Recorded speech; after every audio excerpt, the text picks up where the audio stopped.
Bien, hermanos, vamos a hacer una breve oración para que Dios nos dé entendimiento y luz sobre lo que vamos aquí a hablar, a predicar.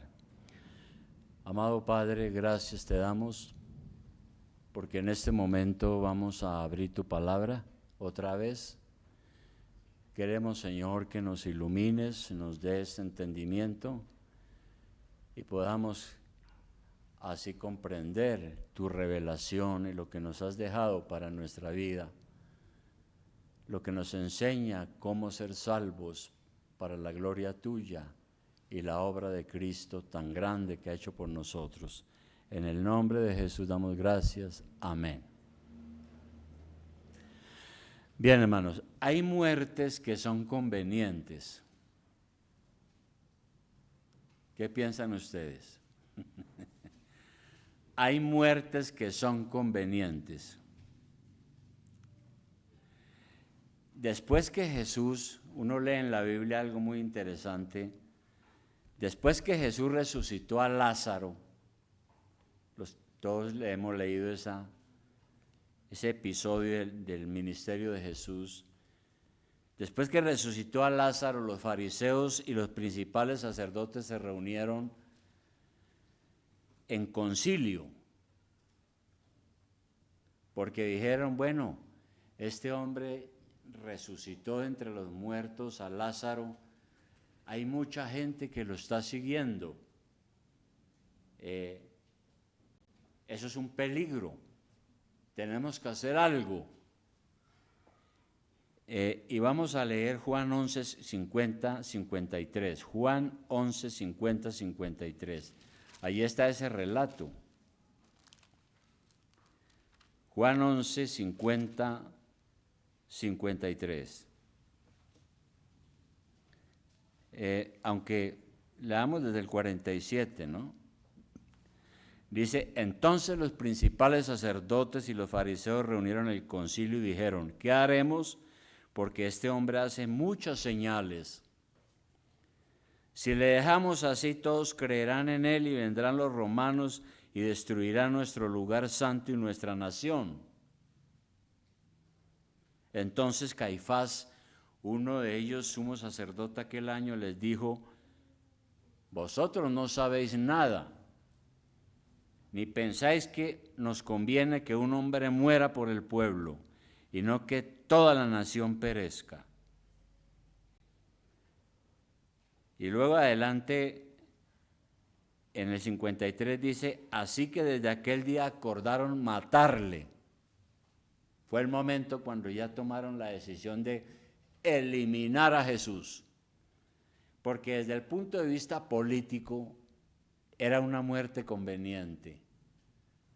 Si los romanos llegaban a saber que Jesús era una especie de revolucionario, podían enviar sus ejércitos porque querían tener sometidos al pueblo, al yugo romano. Entonces los sacerdotes dijeron, no, mejor eliminémoslo, con eso tendremos paz. Así que fue un acuerdo político, fue una muerte conveniente desde el punto de vista político, pero desde el punto de vista de Dios, la muerte de Cristo obedecía al plan eterno de Dios. No fue un accidente, todo estaba plenamente preparado. Bien, ahora, nosotros vimos hace 8 días que Adán pecó y perdió todos los derechos que Dios le había dado en la creación y ya no nos podía representar y heredamos su pecado. De tal manera que, ¿quién iba a salvar ahora al hombre? Los ángeles no nos podían salvar. Eso también lo vimos. Tenía que ser alguien de carne y hueso como nosotros, pero alguien que triunfara en el terreno donde Adán fracasó. Adán era el representante de toda la humanidad y fracasó, y entró el pecado en el mundo. Jesucristo es el segundo Adán que triunfó donde el primero fracasó. Es lo que nos enseña la Biblia. Y por eso decimos que la muerte de Cristo fue conveniente. Vamos a mirar ahora Hebreos capítulo 2. que es el lugar donde estamos nosotros llevando una serie de mensajes. Hebreos capítulo 2, versículo 10. Allí quedamos y vamos a continuar hoy con esta serie de mensajes a través de esta epístola. Dice lo siguiente allí: porque convenía a aquel por cuya causa son todas las cosas y por quien todas las cosas subsisten, que habiendo de llevar muchos hijos a la gloria, perfeccionase por aflicciones al autor de la salvación de ellos. De manera que también podemos hacer una pregunta: ¿podría Dios habernos salvado de otra manera? Sin todo este problema de sacrificar a su Hijo de manera tan horrenda, porque la muerte del Hijo de Dios fue un sacrificio sangriento, terrible. Y aquí leemos que era conveniente, pero hacemos la pregunta: ¿podría Dios habernos salvado de otra manera? Y la respuesta es no. ¿Por qué? Porque convenía al propósito de Dios. Convenía según la sabiduría de Dios. Y recordemos lo que hemos venido diciendo: el hombre pecó, quedó condenado por la justicia divina. ¿Cómo salvarlo sin impunidad? ¿Cómo perdonarlo sin pasar por alto la justicia? Es un dilema que permanece, ¿no? Este es el caso, examinando lo que está pasando aquí en nuestro país. En el caso de los criminales aquí en nuestro país, el gobierno a veces dice: ¿cómo insertarlos a la vida civil sin pasar por alto la justicia? ¿Cómo perdonarlos sin que paguen por sus crímenes? Y entonces la solución ha sido que se les perdona, pero tiene que haber una reparación. Y por ahí los políticos dicen que hay una ley que se llama justicia y reparación, que yo no sé si la habrán cumplido o no, pero eso es aquí a nivel humano. Pero en cuanto a la salvación de Dios, Dios podría perdonarnos, claro, pero tenía que haber también justicia y reparación, si queremos usar esa expresión. Y el asunto es que Jesucristo hizo reparación para que nosotros fuéramos perdonados. Él quiso sufrir el castigo y pagar el precio de nuestro castigo, de nuestra reparación. Y eso es gracia, porque es recibir un perdón que no merecemos.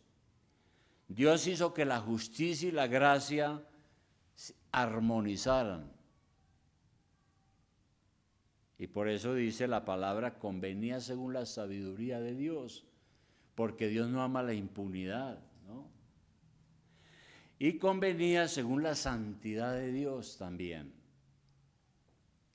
¿Qué es la santidad de Dios? ¿Qué quiere decir eso de la santidad de Dios? ¿Qué es la santidad? La santidad es todo lo que se opone al mal. Y Dios sabemos que odia el pecado.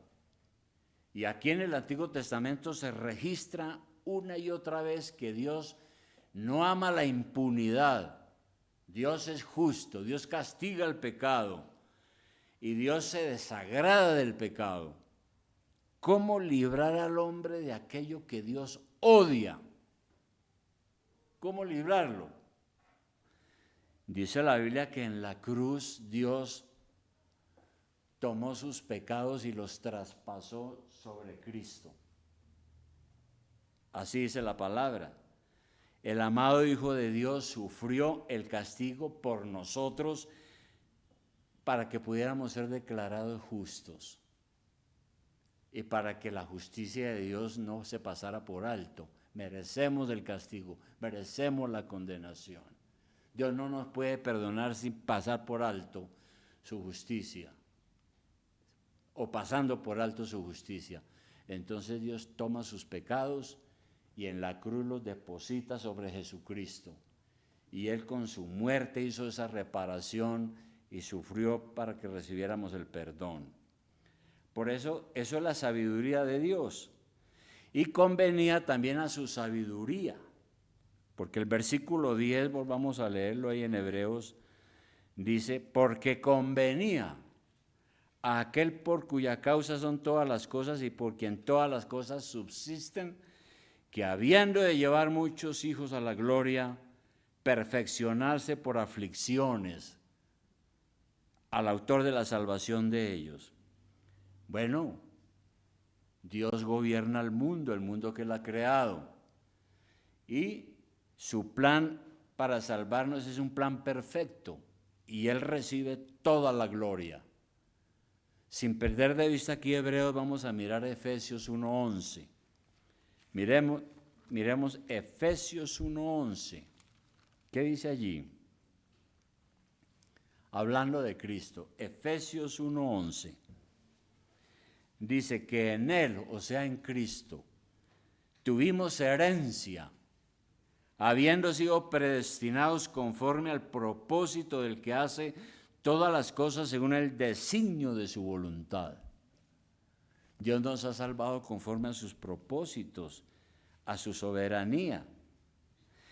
Él es el autor de la salvación y Él nos ayuda a nosotros en el camino de la obediencia, en el camino también del sufrimiento y en el camino de gloria. La Biblia dice que Jesucristo venció la muerte, se levantó de entre los muertos y traspasó los cielos y está en la gloria de Dios. Y allá nos va a llevar con Él. Esa es la primera cosa, ¿no? Acerca de lo que nos dice aquí de Cristo. La muerte de Cristo fue conveniente por eso. Y fue conveniente para traernos la salvación. Dice aquí nuevamente en el versículo 10 que Él con su sacrificio quiso llevar muchos hijos a la gloria. ¿Qué quiere decir eso? Que Cristo quiso llevar muchos hijos a la gloria. ¿Qué quiere decir la palabra gloria? Bueno, la palabra gloria significa poder uno alcanzar la excelencia, lo sumo de la excelencia. Y eso solo lo vamos a adquirir en el cielo, en la gloria de Dios. Cuando Jesús resucitó de entre los muertos, Él dijo lo siguiente en Juan 20:17. Sin perder de vista Hebreos, vamos a Juan 20:17. ¿Qué dijo el Señor? Evangelio de Juan, capítulo 20:17. Cuando Él resucitó. Dice así, recordemos que Él se presenta vivo a algunas mujeres, y aquí en 20:17 dice lo siguiente, Jesús le dijo a María, no me toques, porque aún no he subido a mi Padre, mas ve a mis hermanos. ¿Quiénes eran los hermanos? Todos los que han creído en Cristo. Y diles, subo a mi Padre y a vuestro Padre, a mi Dios y a vuestro Dios. Dijo el Señor. Así que no es una gloria terrenal, sino que es una gloria celestial la que nos espera. No somos dignos, pero ha sido preparada para nosotros gracias al sacrificio de Cristo. Y aquí dice que aquellas personas que son llamadas por Dios a su gracia son llamados hijos, porque han sido predestinados a eso, a ser hijos de Dios. Miremos también Gálatas 4, Epístola a los Gálatas, capítulo 4, versículo 4. ¿Qué dice ahí? Gálatas 4:4. ¿Qué dice allí? Dice, pero cuando vino el cumplimiento del tiempo, Dios envió a su Hijo, nacido de mujer y nacido bajo la ley. Es decir, tuvo que obedecer la ley, someterse como humano. 5. para que redimiese a los que estaban bajo la ley, a fin de que recibiésemos la adopción de hijos. Y por cuanto sois hijos, Dios envió a vuestros corazones el espíritu de su Hijo, el cual clama, Abba, Padre. Así que ya no eres esclavo, sino hijo, y si hijo, también heredero de Dios por medio de Cristo. Es una bendición inmensa lo que estamos leyendo acá. Y sigue diciendo también la palabra lo siguiente, que nosotros pues heredaremos su gloria. ¿Cuántos heredarán la gloria de Dios? ¿Cuántos? Muchos, muchos. Cuando uno compara la gente que cree en el Evangelio y en Cristo y los que no creen, mirando la historia de todos los que han creído a través de los siglos, pues son muchos. Dios ha tenido misericordia de muchos. Muchos han recibido el don de la vida eterna, han sido llevados a Cristo, han sido rescatados, justificados, y Dios les ha prometido la gloria de Dios. Vamos a mirar Juan 14:1 también. Juan, el Evangelio de Juan, capítulo 14, versículo 1. Juan 14:1. Aquí el Señor le está hablando a sus discípulos nuevamente y está próximo el Señor a morir en la cruz por nosotros, y Él le dijo lo siguiente a sus discípulos. Juan 14:1. Les dijo, no se turbe vuestro corazón. ¿Creéis en Dios? Creed también en mí. En la casa de mi Padre muchas moradas hay. Si así no fuera, yo os lo hubiera dicho. Voy pues a preparar lugar para vosotros. Y si me fuere y os preparare el lugar, vendré otra vez y os tomaré a mí mismo, para que donde yo estoy, vosotros también estéis. Eso es una esperanza grandiosa, que el Señor nos llevará con Él a ese lugar donde hay muchas moradas en la gloria de Dios. Y todo eso el Señor lo hizo a costa de un sacrificio. Porque si volvemos a mirar allá en el versículo 10, dice que la muerte de Cristo convenía, Él iba a llevar muchos hijos a la gloria, iba a ser perfeccionado por aflicciones. ¿Qué quiere decir eso? Que Jesucristo fue perfeccionado por aflicciones. La idea aquí no es que Jesús fue perfeccionado en cuanto a su santidad, porque Jesús nunca cometió pecado. Lo que significa es que Él cumplió el propósito de Dios a la perfección, completó la obra de nuestra salvación, sufrió todo lo que la ley y la justicia de Dios exigían para nuestro perdón. Llegó a identificarse plenamente con los sufrimientos de su pueblo. Murió para salvarnos y fue a la gloria. Y ese es el designio del Padre. Miremos nuevamente Romanos 5:7. Romanos 5:7.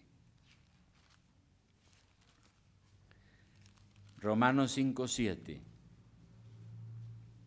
Que es otro versículo que nos ayuda a entender esto que estamos aquí aclarando. Dice, ciertamente, Romanos 5:7, ciertamente, apenas morirá alguno por un justo. Está diciendo el apóstol Pablo que la verdad es que nadie tiene esa actitud de morir por alguien, por un justo. Con todo, pudiera ser que alguno osara morir por el bueno. Mas Dios muestra su amor para con nosotros en que, siendo aún pecadores, Cristo murió por nosotros. Pues mucho más estando ya justificados en su sangre, por Él seremos salvos de la ira. Porque si siendo enemigos fuimos reconciliados con Dios por la muerte de su Hijo, mucho más estando reconciliados seremos salvos por su vida.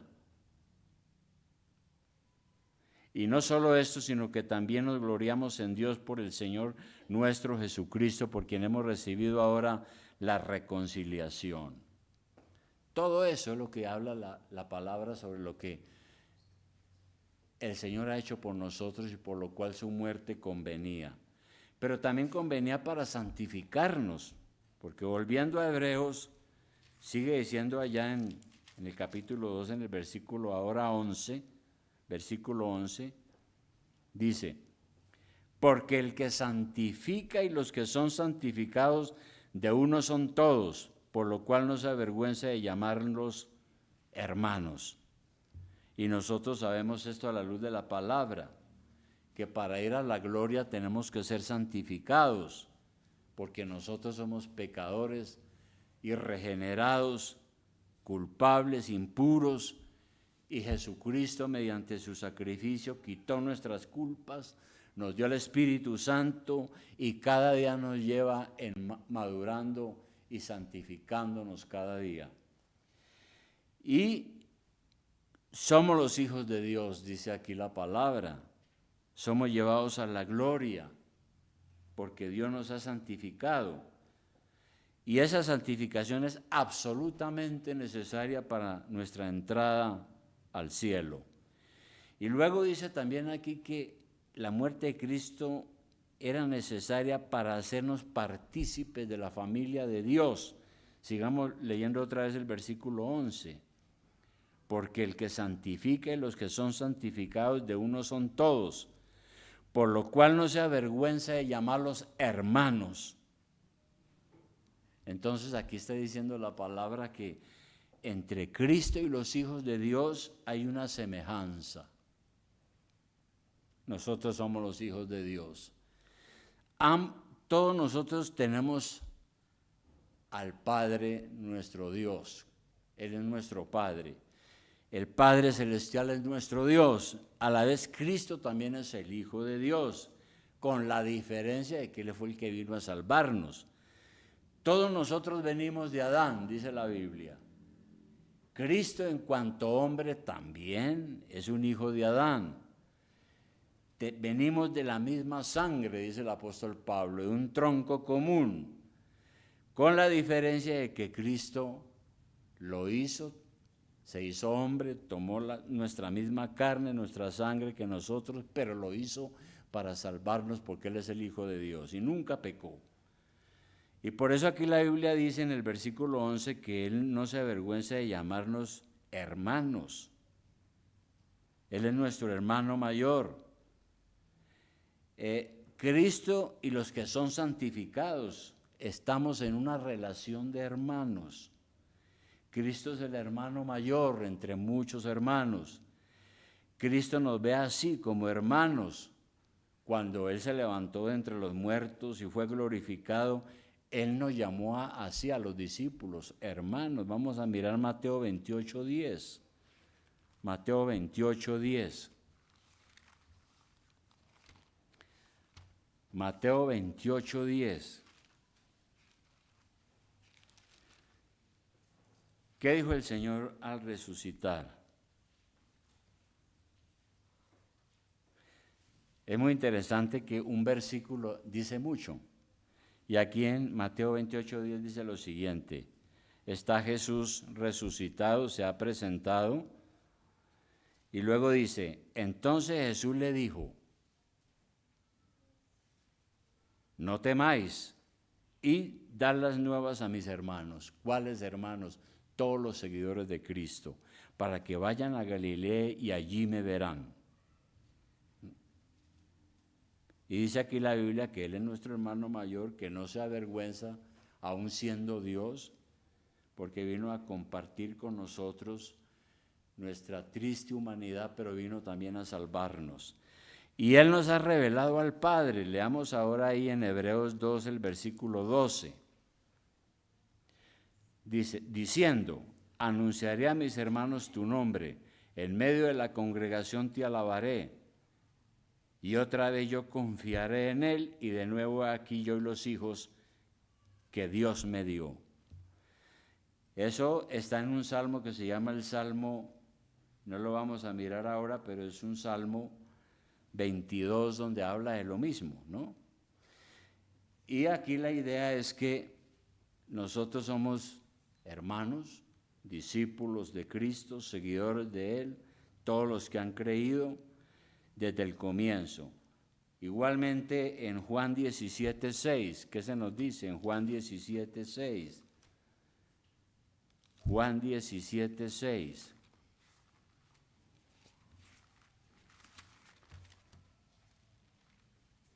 El Señor dijo lo siguiente en Juan 17:6, antes de ir a la cruz. Podemos leer desde el 5. Dice, el Señor en su oración dice lo siguiente, dice, ahora pues, Padre, glorifícame tú al lado tuyo con aquella gloria que tuve contigo antes que el mundo fuese. He manifestado tu nombre a los hombres que del mundo me diste. Tuyos eran y me los diste, y han guardado tu palabra. Ahora han conocido que todas las cosas que me has dado proceden de ti. Aquí el Señor está diciendo que Él nos ha venido a conocer, a dar a conocer a Dios, el Padre, y que ha venido también a enseñarnos cómo tenemos que alabar a Dios. Entonces, así ha sido siempre. Y Él ha asegurado nuestra salvación, como dice allá nuevamente en Hebreos, en el capítulo 2, versículo 13. ¿No? Dice, he aquí yo y los hijos que Dios me dio. Eso es seguridad de salvación. Bien, hermanos, como conclusión a esto, que también es pura teología de la salvación y que es muy importante que lo entendamos. Qué gracia tan abundante que ha tenido Dios para con nosotros. Estando muertos en delitos y pecados, Dios nos ha recogido y nos ha adoptado como sus hijos. Mereciendo el castigo de Dios por nuestros pecados, el Hijo de Dios ha venido a pagar ese castigo por nosotros y satisfizo la justicia de Dios. Se hizo hombre y participó de nuestra humanidad para entendernos y nos ha purificado del pecado. Entonces la pregunta que tenemos que hacernos es la siguiente. ¿Realmente nosotros somos esos hijos de Dios? ¿Usted es uno de esos hijos de Dios que Cristo lo está preparando para llevarlo a su gloria? ¿Está usted seguro de eso? Dice la Biblia que los que son guiados por el Espíritu Santo, estos son los hijos de Dios. ¿Y eso es una verdad en su vida? ¿Usted es alguien que es guiado por el Espíritu Santo? ¿Es consciente que usted tiene que andar en santidad? Y para eso es necesario luchar contra la tentación y el pecado, dice la Biblia, porque Dios ha hecho todas estas cosas. Y podemos encontrar ayuda en Jesús, nuestro hermano mayor, que ha entrado en el cielo mismo para presentarnos ante Dios, o mejor, para presentarse por nosotros ante Dios, Jesús. Alguien hizo una pregunta alguna vez, ¿dónde está Jesucristo ahorita, en este momento? ¿Dónde está? Está en el trono de Dios orando por usted, orando por nosotros. Se presentó delante de Dios por medio de su sacrificio para convalidar ese hecho que hemos recibido perdón de nuestros pecados gracias al sacrificio de su Hijo. Vamos a orar. Amado Señor, muchas gracias te damos por esta mañana, por esta palabra tuya que está aquí en la epístola a los Hebreos. Allí se nos dice que en tu infinita sabiduría, siendo necesario que nosotros pagáramos por nuestros pecados, sin pasar por tu justicia y sin amar la impunidad, fue necesario que tu Hijo Jesús muriera en la cruz por nosotros y por cada uno de nuestros pecados, Padre Celestial, te damos gracias porque eso es algo que nosotros no lo merecemos. No merecemos una salvación tan grande. Pero te adoramos, Señor, porque tu Hijo sufrió en la cruz todo aquello que nosotros merecíamos. Y por eso hoy tenemos el perdón y la paz con Dios. Y no solo eso, oh Dios, sino que tú también nos llevas a tu gloria. Llegará el día en que tendremos que partir de este mundo, pero estaremos preparados para nuestro encuentro contigo. Gracias, oh Dios, te damos por cada uno de los que está aquí esta mañana, de tus hijos, de tus hermanos, oh Cristo. Gracias, Señor, por ayudarnos a perseverar y a seguir adelante. En el santo y glorioso nombre de Jesús oramos. Amén.